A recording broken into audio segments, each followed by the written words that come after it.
छा तव्हां ॼाणो था त इमरान ख़ान जी नज़र हाणे केतिरी रहिजी वई आहे? हू सुबुह जो कहिड़े वक़्तु उथे थो, रोज़ानो खाधे में छा खाए थो?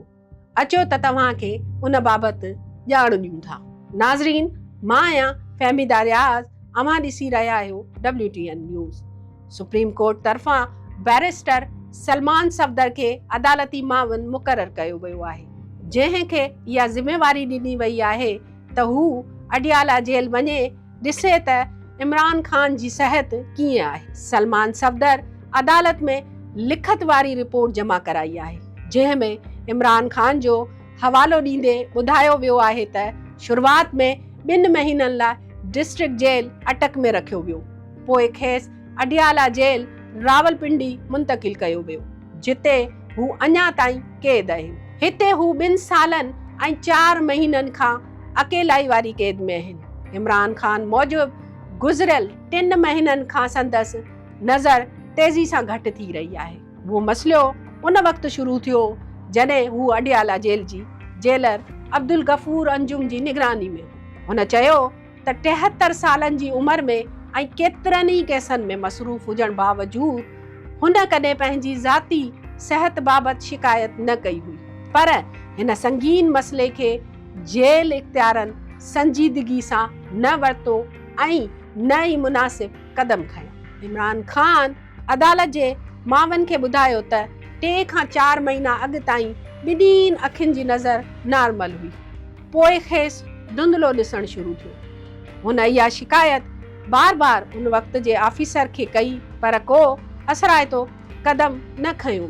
नतीजे में संदसि साॼी अखि जी नज़र ओचितो मुकमल ख़त्म थी वई, जंहिं बाद पिम्स अस्पताल जे माहिर डॉक्टर मोहम्मद आरिफ खे सॾायो वियो। इमरान ख़ान मूजिबि अखि में रत ॼमण सबबि नुक़सानु थियो ऐं इलाज बावजूदु हाणे साॼी अखि जी नज़र सिर्फ़ 15% रहिजी वई आहे।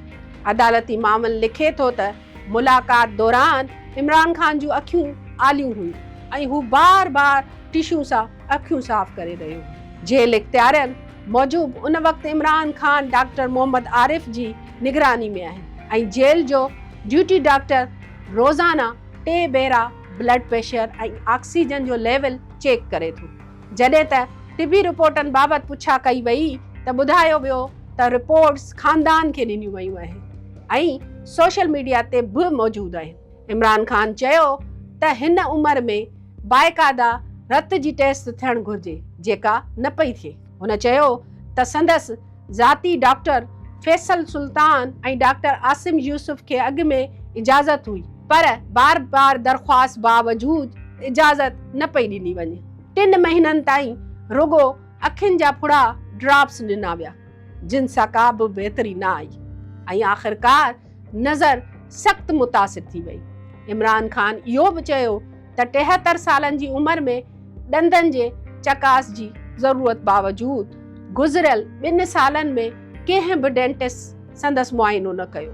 इमरान ख़ान पंहिंजी रोज़ानी मामूल बाबति ॿुधायो त हू ऊन्हारे ऐं सियारे में मुख़्तलिफ़ हूंदो आहे। हाणे ॻाल्हि कंदासीं त हू सुबुह जो 9:45 ते नाश्तो करे थो ऐं जॾहिं त 11:30 ते तक़रीबन 1 कलाक क़ुरान पाक जी तिलावत कंदो आहे।